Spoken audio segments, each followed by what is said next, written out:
Hey, I'm Kevin Hammond. Welcome to Golf in the Cosmos. This is episode 1. Thanks for tuning in. We are going to talk about golf and life and everything in between. ChatGPT came up with a nice little description where physics meets the fairway and the universe takes a swing at your mind. So that is the ChatGPT's take on what we got going here. Been thinking about recently three putting. You know, I think I recently three putt 6 times during a round. So it's like, was that a bad round? If you shoot 79 and you three putt 6 times, was it a bad round? If you shoot 89 and you three putt 6 times, was it a bad round? It's all perspective of what was working, what wasn't working. I don't know. That's where my head's been at the last couple of weeks. So what do? I went to PGA Superstore, got put a Super Stroke 3.0 on my Scotty Cameron. So figured put a new grip on. Maybe it'll change something. We'll see. So, but that's kind of what we are trying to get at here, right? Is what how do we think about our life? How do we think about golf? How do we think about the world, right? The Earth is 24,000 miles around. The circumference of the Earth. Every golf round, 18 holes is about 5 miles.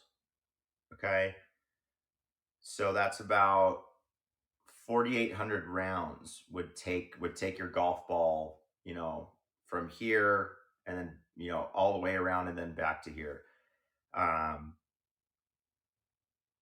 If we're talking about 70 years, say you start golf when you're 10, so say you're going to live to 80, hopefully with with all the technology we have, we can make it there. But that's about 68 rounds per year, from 10 to 80. And you've hit the damn golf ball around the entire Earth. So that's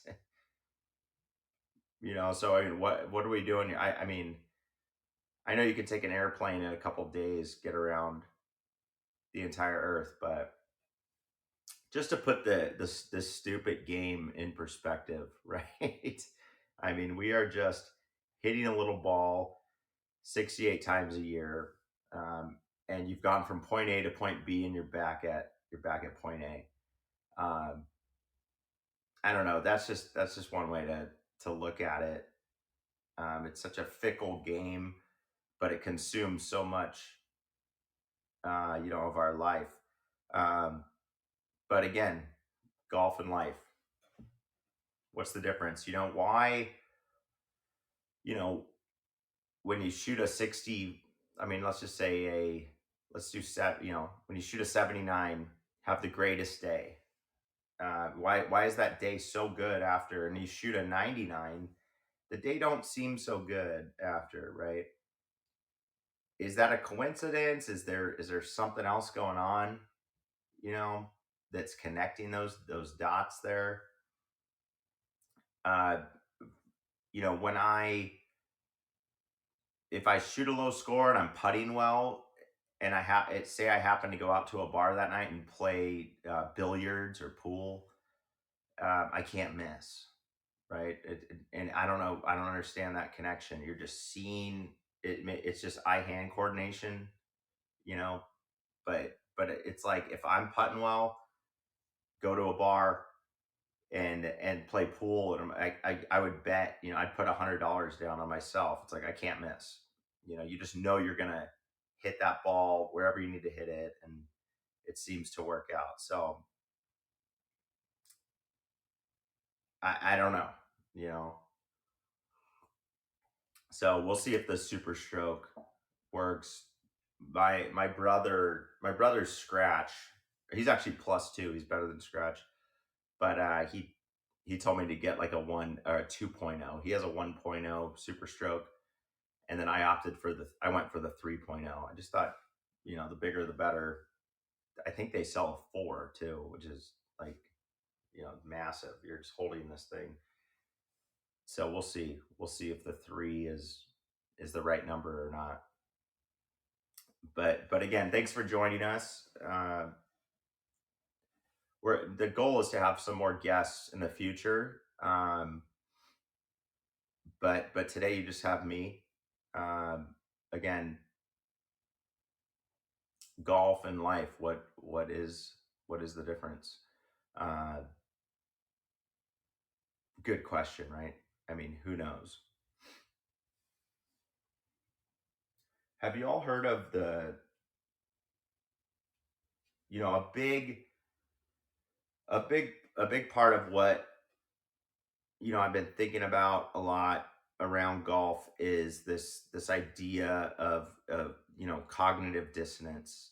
How can you remove yourself from the golf shot, right? How do you remove your I mean, how do you remove your kind of stupid thoughts from the golf shot, from the physical part of the golf shot? And I don't know if you've heard of the LIGO.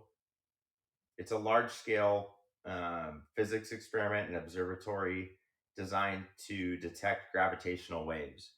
It's called the LIGO. Um, Essentially, it's an experiment, an observatory. They ran it for about 10 years, and they picked up nothing. They got no signals. Then they paused it, revamped it, and then they had a detection on February 11th, 2016. They detected a gravitational wave from two black holes merging, which means two black holes hit each other, um, 1.3 billion light years from Earth. So that got detected on Earth. So I love to think, I mean, February 11th, 2016. I'm trying to think where I was. I was living in the Pomona area, and so the weather was good. It was quite likely that I was golfing at that time, and if I'm hitting a golf ball and two fucking black holes are hitting each other, and it's detected on Earth, I'm sorry, but that ball, if that ball moved a little bit and then didn't go in the hole, that's not my fault. You know what I'm saying? I mean, that is not my fault. Uh, the saying that we joke about is like a rock moved on Mars, right? So I mean, that's the classic. That's kind of it's a kind of a joke now, uh, between me and my buddies. But I mean, this fucking happened. All right, LIGO detected two black holes hitting each other on February 11th, 2016, and that got felt. The gravity changed on Earth that day at that moment. So if I'm in a golf ball at that time and it moves a little bit, didn't go in the hole, I mean, maybe you're putting at that time. I mean, check back on your grint, but where were you on Feb 11th, 2016? But LIGO says that one ain't your fault, right? I mean, you could have done everything right, but two goddamn black holes hit each other 1.3 billion light years away. That one's not on you. You know what I'm saying? So I don't know. I mean, that's the cognitive dissonance and it's so hard, right? It's so hard when you're in a round. I mean, even today, I'm playing around and I don't even think I looked up at the stars once. Big obvious. And looking back, it's a big mistake because you need to check in with, I mean, with the cosmos. I mean, let's be honest. You know, during a round, even when it's blue skies, you know you're just seeing the sun's, you know, the atmosphere's reflection of the light. So there still is stars up there, but I mean, sometimes you got to check in and check out, if you know what I'm saying, if you will. So, uh, I mean, I had a group of friends that were started to experiment with microdosing shrooms um, during golf rounds, and their scores started going. You know, they started shooting lower and lower and lower. You know, and then I think the eventually it ran out of gas. You know, the amount of shrooms ratio to golf rounds just couldn't keep up. Like you can keep playing golf till you're 80, but you just can't keep doing shrooms. You know, so it just eventually it ran out. But it was basically in, you know, in my mind it was forcing them to take a step back, look at the cosmos, and I just, you know, this game is so fickle that when you start to, you know, pretend you're on shrooms, for God's sakes. I mean, that's, I wish I went up to every tee box, pretended I was on shrooms. You know, I mean, I there's so much mental. I don't even think we've unlocked the beginning of the mental part of this game. I mean, there's a lot of literature of golf psychology, and but I don't even think it's scratching the surface, you know, of what's out there. You know, what I witnessed that summer from the microdosing was kind of unbelievable. It was like as if they were getting lessons every other day. The way that those scores were just plummeting downward, it was like some sort of you know, black magic, you know. And I think that's what the cosmos offers us is some black magic potentially.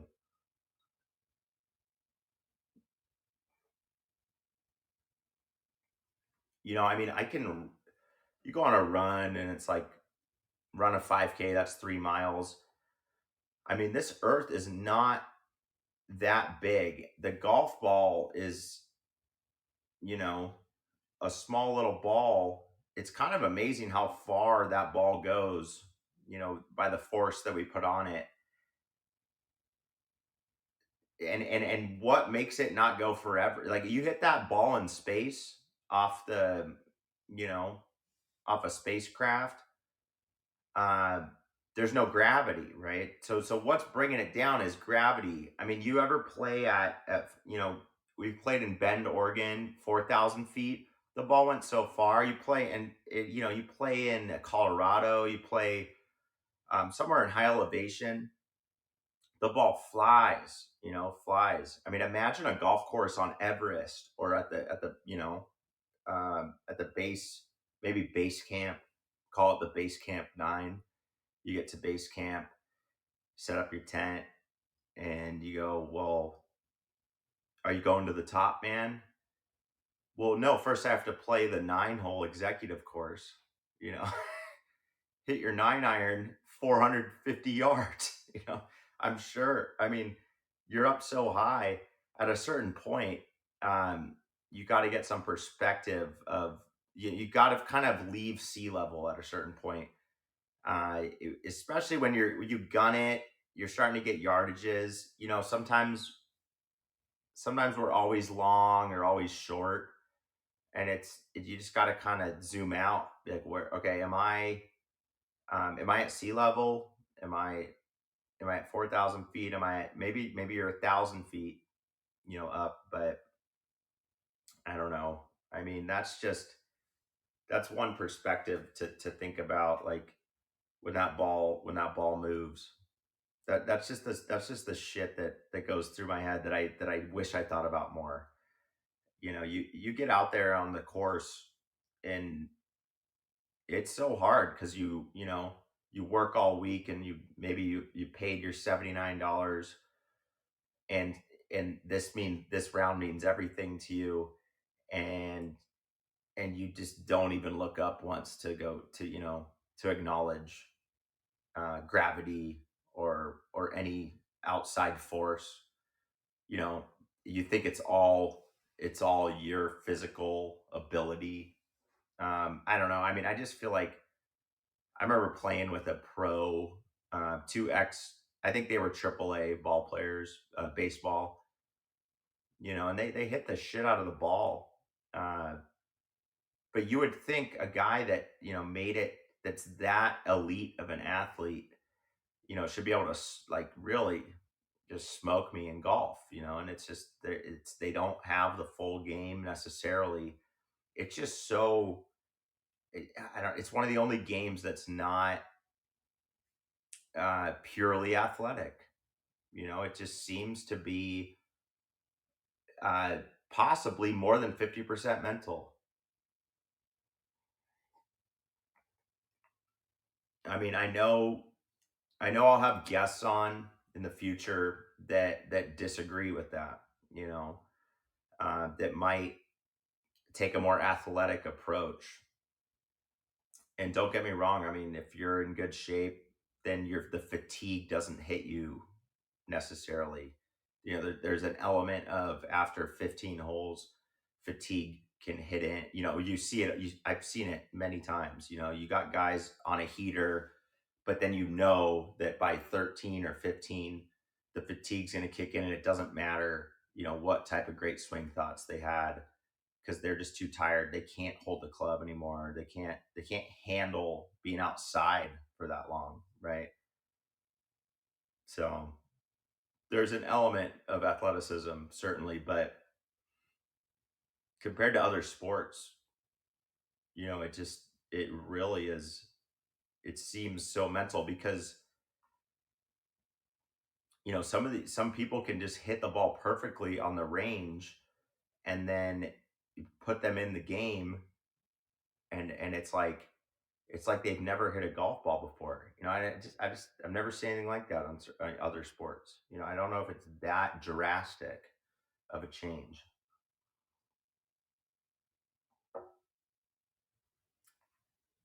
But golf and life, I mean, what is again, I always get back to, what's the difference? I mean, it's such a fickle game, and life's fickle too. I mean, is life better if sometimes you don't play for 3 weeks, and life seems, life's good.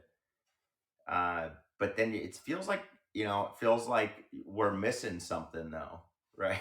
Like there's no edge to life, um, and everyone, there's the beauty of the game is there's all these munis out there, there's all these courses, so it's like whatever price point you need, whatever works for you, right?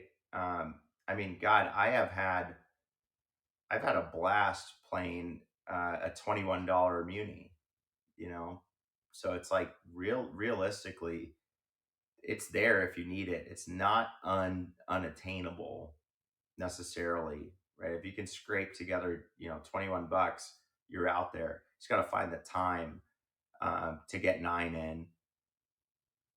And if you know, you know. If you don't know, you don't know, right? So, uh,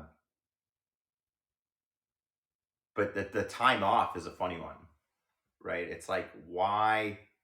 If you've ever taken like 3 weeks off of the game, it's interesting. It's like, why? You got to really kind of dig deep and answer why didn't you play for 3 weeks? Oh, I was on vacation, with the in-laws, so I couldn't. Okay, it's like, well, you could have potentially. Um, oh, I just got back from like a huge tournament. I need the break. It's like, okay, do you? Like, cool, man. Like, that's great.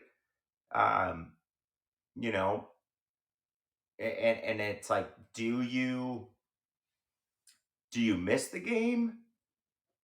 Is life just smoother without the game?